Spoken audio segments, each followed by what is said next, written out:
Hello, everyone.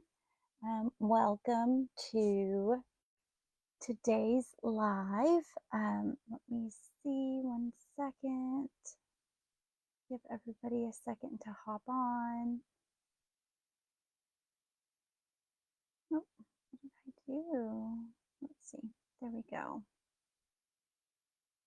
All right. Okay. Hopefully, everybody can hear me. Looks like the audio is working. Today, we're talking about substance abuse among high achievers. So,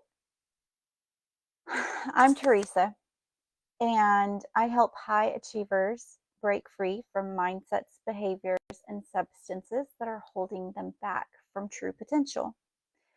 Today, we're diving into a topic that isn't talked about much: substance abuse among professionals and entrepreneurs. So, it's something many people silently struggle with, and it often comes as a way to cope with stress, pressure, and feeling overwhelmed. No one wants to pipe up at happy hour with coworkers and say, "Guys, I think I drank too much." In a world where alcohol is glamorized and weed is thought of as just pot, it can be easy for other people to dismiss you're getting a little too tipsy at happy hour, or to say, "Mama deserves a break," right? So today I want to talk about it. We need to address the elephant in the room. And I am, just so everybody knows, I'm looking at two different cameras. I've got two different things going on here. So I'm looking all over the place. But please note that I am tuned into you and I am excited to be here. So today we're going to talk about the elephant in the room. We weren't created for going to work, coming home, and then vegging out on the couch with a joint or a glass of wine or whiskey, or needing that line of Coke to push through the night to meet the deadlines. That's not what we were made for. So I want to just say hello to everyone. If you're watching live, drop me a comment. I'd love to hear from you. And if you're watching this later, no worries. Drop me a comment there too. I'd love to see who's watching, who's seeing this later on. I know 7 o'clock is a weird time. People are still doing dinner and getting ready for bed, getting the kids ready for bed, whatever the case. But just drop me a hello. Okay, so I also want you to stick around to the end because I have a huge announcement. Some things are changing and I can't wait to tell you about them. So, all right, why do high achievers struggle with substance abuse? Like I said, it often starts as stress relief or a coping mechanism to deal with the stress at work, but it can quickly turn into a crutch. The pressure to perform and the fear of failure can push people into unhealthy habits. It's sad, but it's true. So, I shared a little bit this morning about my own struggles with substance use abuse when I was working. And today is a tough day. I almost didn't get on here. It is the anniversary of my stepson's death, and that event almost single handedly took me out. A lot of people always tell me, like, "Oh, I don't know how you're so strong. You have overcome so much, and yet you keep going. And we just don't know how you do it." Anything like that would have taken someone out. And if I'm being really honest, 5 years ago, his death almost took me out. I was already in a stressful job. I was drinking to cope with the stress of a high achieving position. I had a lot of deadlines. I had a lot of things riding on me. I was um, the sole caretaker of records and information management for a huge company across many different countries, and it was very stressful. So I would get home from work and I would go pour a glass of wine and then a glass would turn into the whole bottle. And it was just this vicious cycle of drink, be hungover, go to work, come home, drink some more, be hungover. It was just constant. It was never ending. And the work stress was never ending. And then 5 years ago today, my stepson passed away. And I did not know how to deal with that. It was gut wrenching. It was one of the most horrible experiences that I've ever been through. And I've been through some crazy things. If you stick around long enough, you'll hear about all of them because I am an open book. But when he passed away, I dove headfirst into alcohol. Work was still there, and it was further complicated by the pandemic because March 13th was also the day that we found out that the kids weren't going back to school. It was the day that we were sitting around just listening to all of these restrictions come about. We were planning his funeral, and it was like, okay, now we can't have any more than 30 people. Now we can't have any more than 5 people. And it was such a time of uncertainty. And I know a lot of people turned to alcohol during COVID-19, and I'm not alone. And for a lot of people, they turned to alcohol then, and they're still struggling with it now. And it may have started as a stress relief coping mechanism during 2020, but now it's become a crutch. Or maybe you are like me and you felt the pressure to perform. I've also shared in other posts and on podcasts about how I struggled with the fear of disappointing others. I struggled with the fear of failure because of my past. I thought that I had to super perform. I thought that I had to give 200% when everybody else could give 60 because I felt like my past defined me and I didn't really deserve to be in the positions and in the rooms that I was in. And that being in this high power position, oh my goodness, like the alcohol use just got worse because I felt such pressure to perform, such pressure to meet the deadlines, such pressure to prove that I belonged in this position. And so, all of that pressure, all of the stress of the job, the pressure of performing, the fear of failure, all of it was just compounding on top of each other and resulted in me getting home from work, working for an additional 4 or 5 hours, and then pouring a glass of wine, drinking the entire bottle, and the cycle was just perpetuating itself. And so another reason that people um, drink, do drugs, I'm going to probably say drink a lot, but just know that I'm using those interchangeably, is because work culture can normalize substance use, making it harder to recognize when there is a problem. Okay, so when I was growing up, my dad passed away when I was 8 years old, and he worked for an oil company. He passed away at work. And so we spent the next year in and out of courtrooms, in and out of attorneys' offices. I was 8 years old, 9 years old, and I was surrounded by high power attorneys. I was surrounded by high power oil executives, and I saw them sitting around talking shop, drinking. Well, I didn't know what it was at the time. It was brown liquor.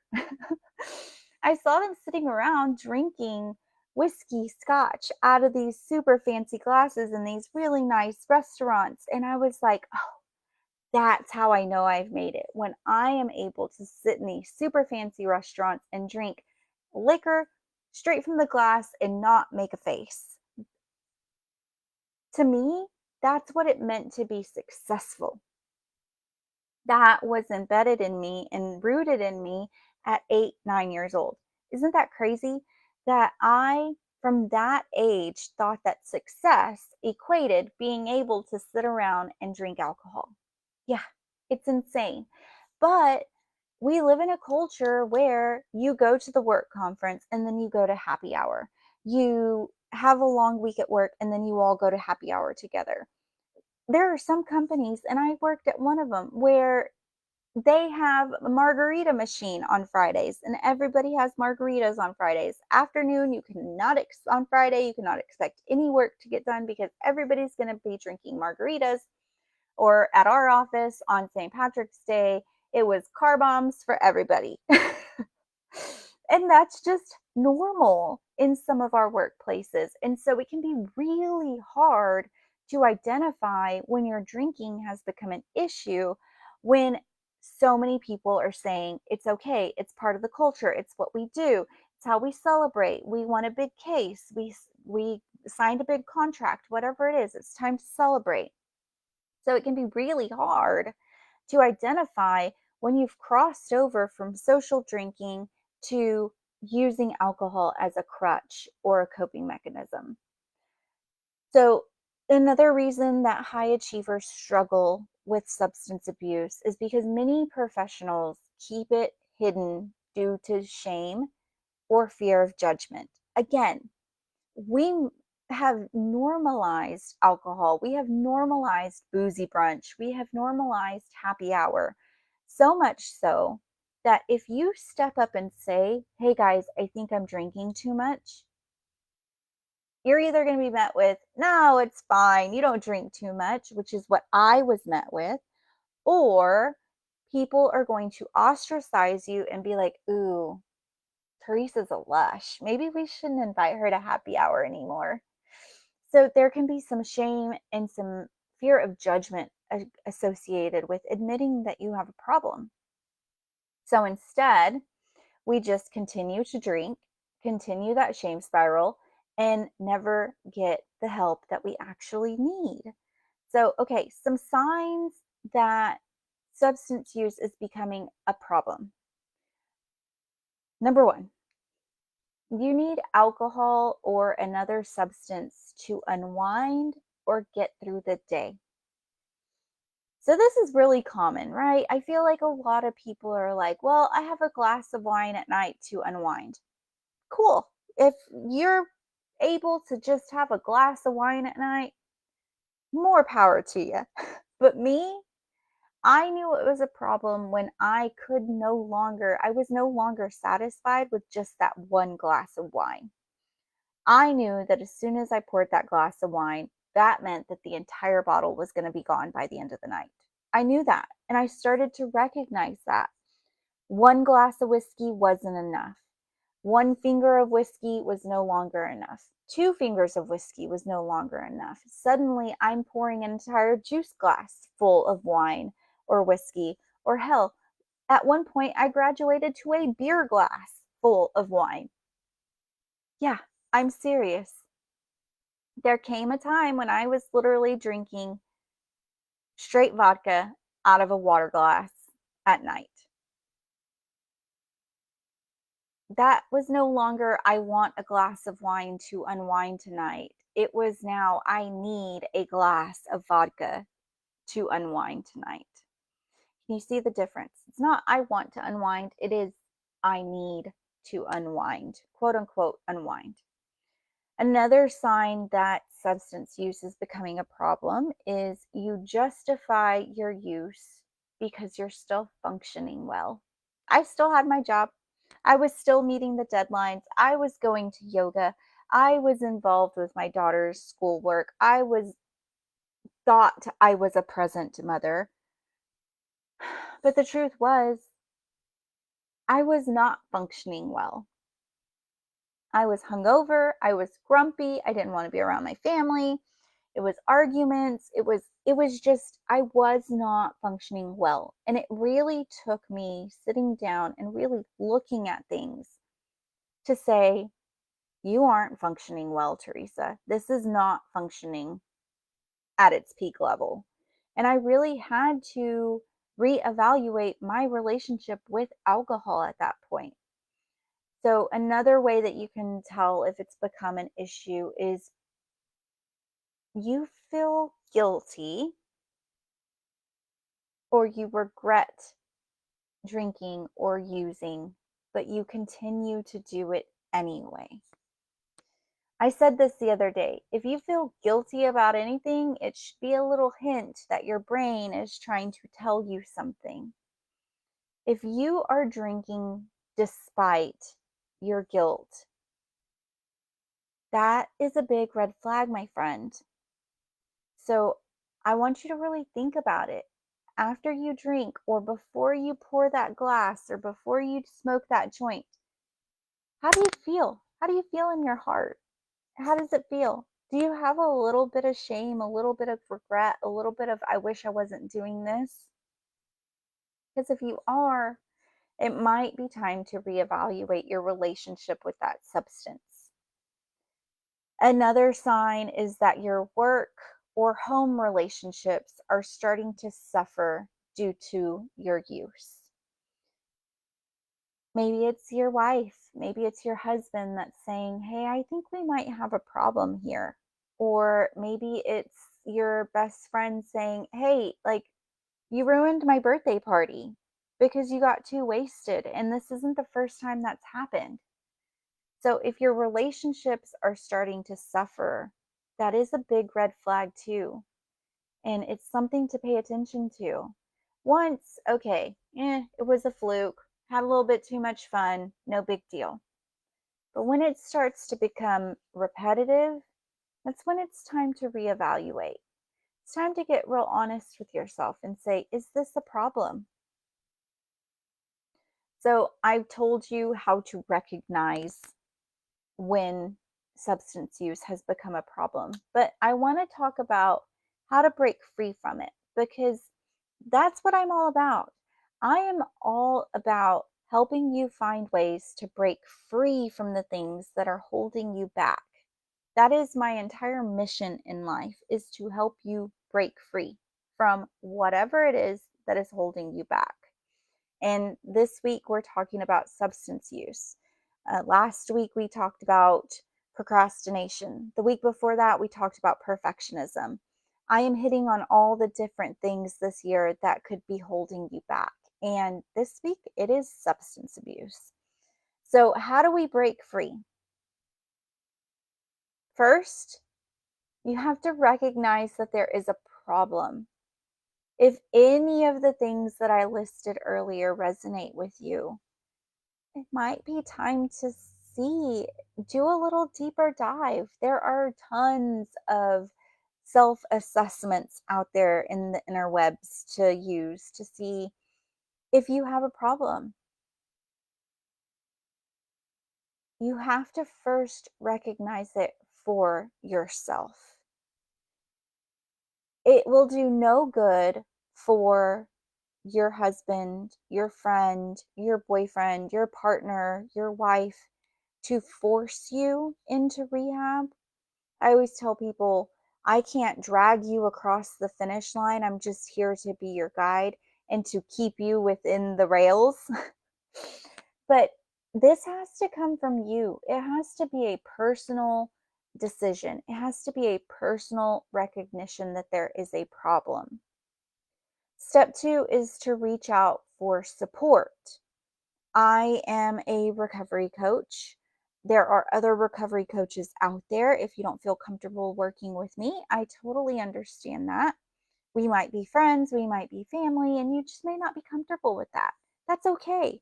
You can reach out to me and I can help you find a coach that is right for you.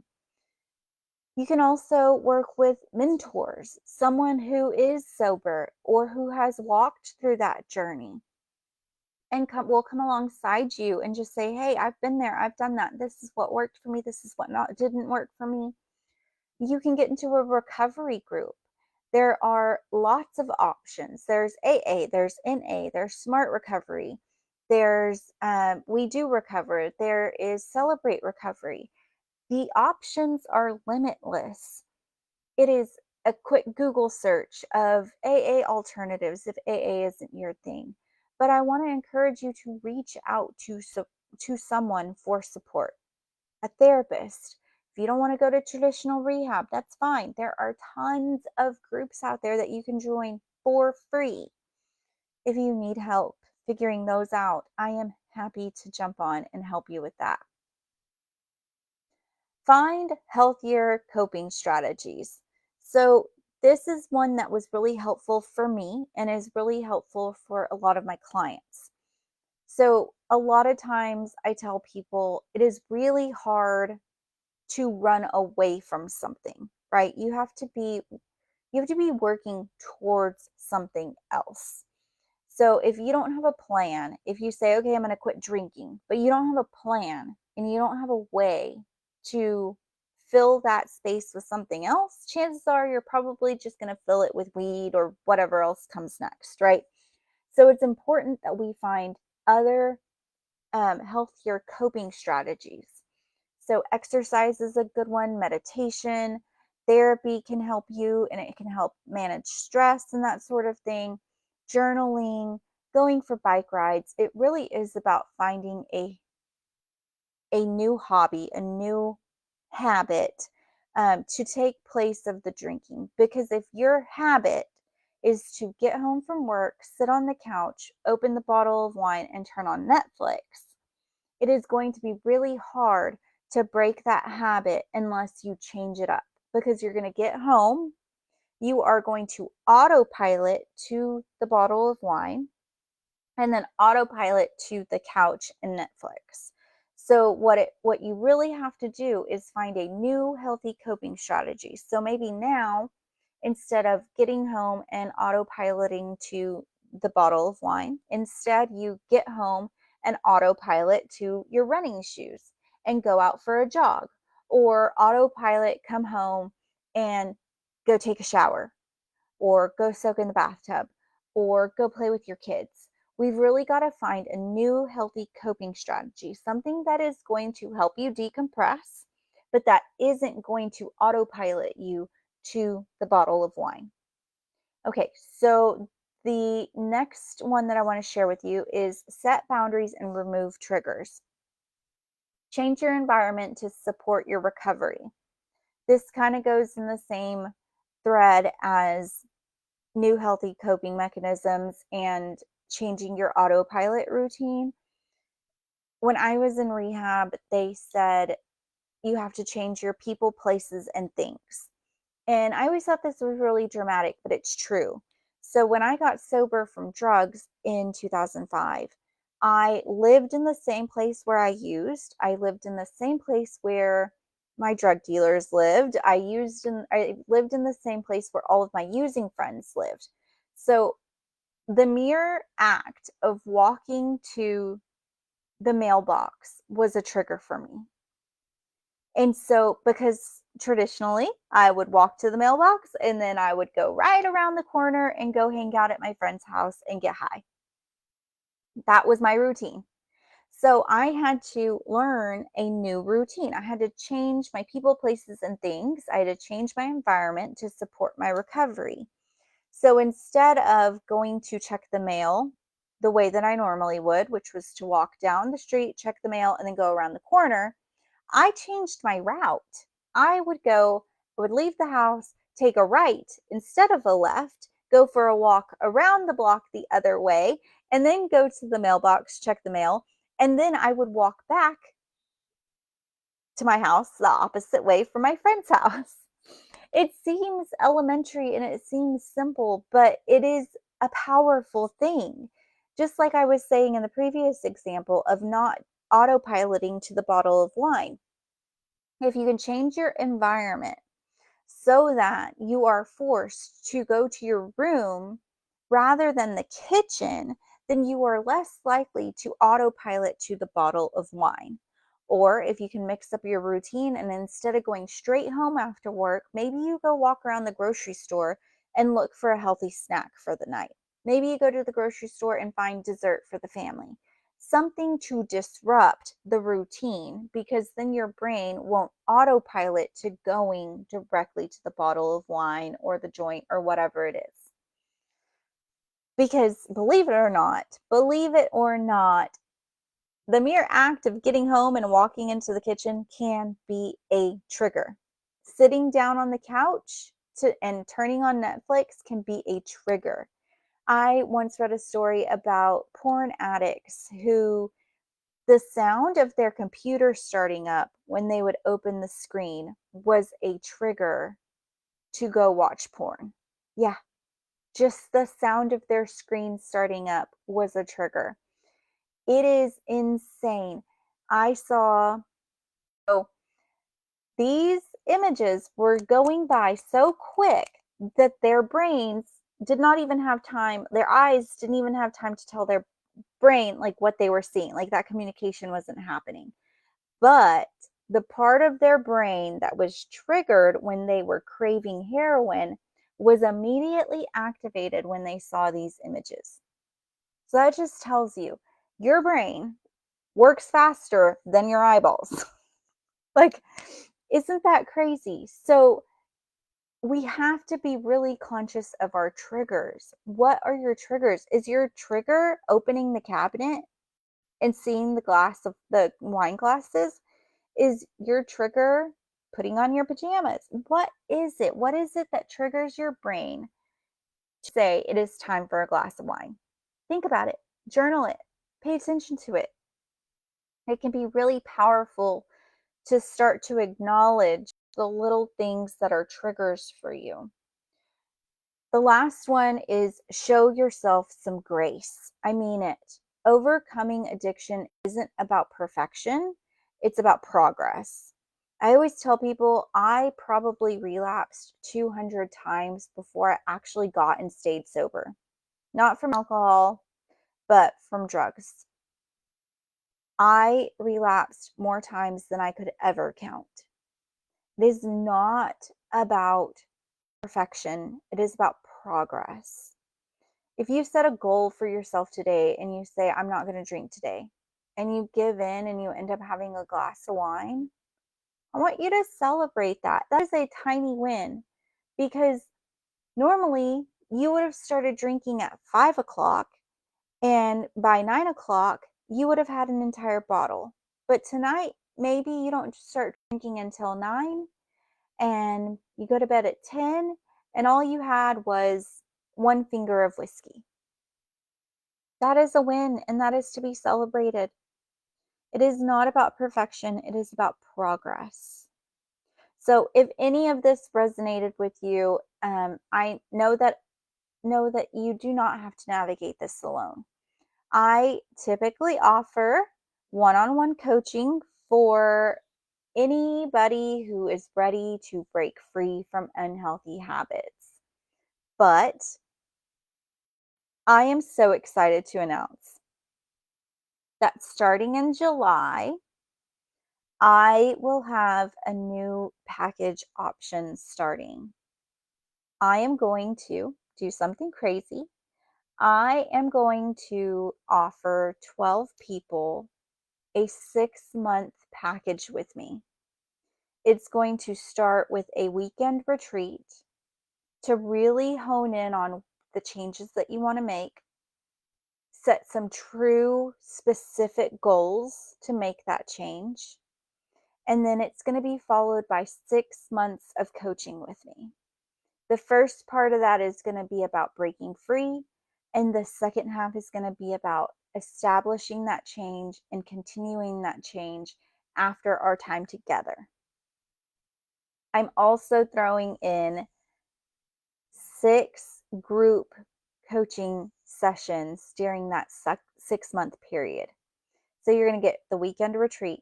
You're going to get 6 months of unlimited coaching with me. That means you have access to me anytime, any day, within reason.